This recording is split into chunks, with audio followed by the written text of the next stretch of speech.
I play a character called Dave, a homophobic racist with a brain the size of a prawn. I play Dinah. I'm playing a character called Derek. You never know his other name, he's just Derek. And I'm playing the character of Doreen. This is a sort of a funny old trip down memory lane for him. For Doreen, that friendship group really is her family. They're thuggish and they're yobbish and they're very unpleasant, but perhaps you feel for them because they're kind of stuck. She would say she had a heart of gold. They're going back to Brighton and kind of reliving their youth, I suppose, doing what they used to do when they were younger. It's based on a play originally written by Stephen Burkoff called Brighton Beat Scumbags. Brilliantly drawn characters, fantastic dialogue, and I just thought, I'd love to make a film version out of this. He was obviously exploring, very energised, vibrant, didn't care what people thought about them, characters. They say some very, very unpleasant things. I mean, people will be gasping. They no longer fit into the world they see around them. During the course of the film, they all make a little journey. There are moments, very tender moments, when your heart goes out to them. It's great fun to play, I have to say. You can really let rip.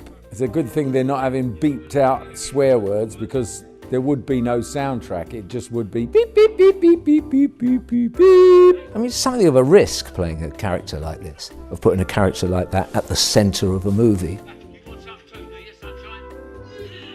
It's been an absolute pleasure to work with such a talented director and a talented crew and a superb cast. With the cast, I don't think we could have cast it any better. The bond that they've had between themselves has just been incredible. It was fantastic to work with people that you've got a lot of common ground with. And I'm working with some old friends, and so it's nice to get together with them.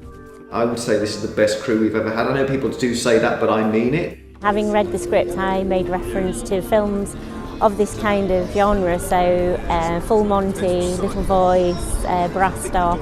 So we've got Teddy Boys, sort of rockabilly style, big full dresses as well.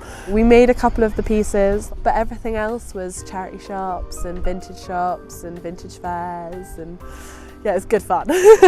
Stephen is becoming a very, very accomplished director now, there's no doubt about that at all. The credits that he's getting from these actors are well-known, accomplished actors as well. I think that speaks testimony to his talents. Got some amazing sequences in it. There's some great cinematic shots in there. Often when I read scripts, I'll find that visually a lot of scenes jump out at me and I kind of immediately look at them and go, oh, I know how to shoot that, I can just see it. But this didn't really jump out like that, and that was one of the reasons why I found it really interesting. I found the things that really jumped out were kind of the emotions of the characters and the themes. They're quite rich characters from the East End, and it's quite unusual to get sort of these on-the-edge people. It's a fun character to play. It's another one in a vast range of grotesques that I can put on my shelf. I loved the script and I loved the character. And I've actually been playing the Queen Mum. So I thought, well, this is a bit different from that. It certainly isn't royalty. People want the nasty people, they don't just want the nice people. Usually when you do period stuff, often the approach would be to make the period stuff feel a lot more vintage and the modern stuff feel a lot more contemporary. But I kind of wanted to flip that on its head because they're really remembering the past through rose-tinted glasses. So the 1960s stuff is all very handheld, lots of developing shots, it's got kind of an energy and a youth to it. And then the modern stuff is, the 2005 stuff is much more kind of stable, off the legs, quite a lot of Dutch angles. It's kind of their world sort of flipping on its end really.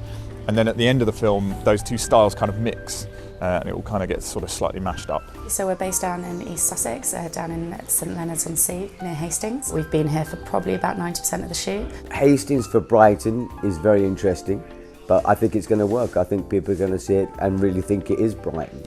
I'm Christopher Sparks. I'm playing the character of young Dave. I'm Phoebe Jones and I'm playing young Doreen. I'm Jamie Bacon and I play young Derek.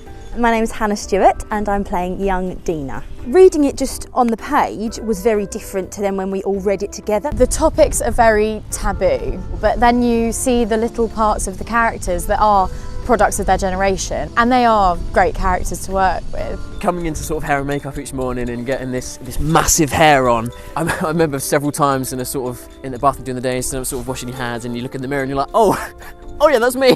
When we first came down here to start shooting, we all stayed in the same hotel, and we just put like loads of 60s music on and like had a dance and had a chat. We kind of lived like it for a week and even sort of end up like talking like it, and Jamie especially, he's sort of always saying his little like, in his sort of Derek mannerisms, and it's fun to play with when he even not on set.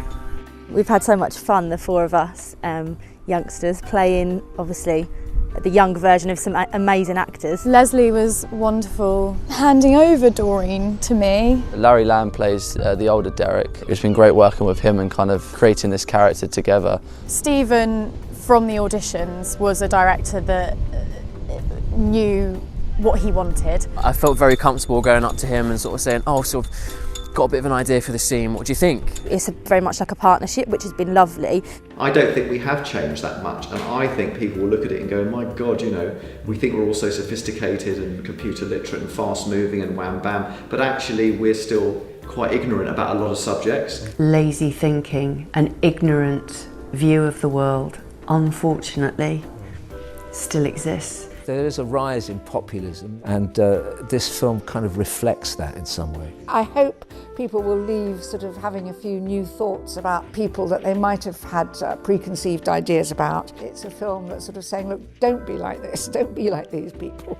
You will laugh at them because they're ridiculous. It's on a knife edge, almost, of bad taste. I think there's something archetypically English about these characters in this film, and so if it's saying anything, it's saying something about the England that was and the England that we have now. I find it is another sort of slice of life story. It's about four elderly people who are moaning about the way things have changed, and they don't like dealing with the reality of the way the changes present themselves. It is a fun film, it's a quirky film, but I think it's very funny. It has its moments of tenderness. I'll just be very interested to see how people respond to it. It is funny, but it does pack a punch, this film. And they do get their comeuppance, the two thugs.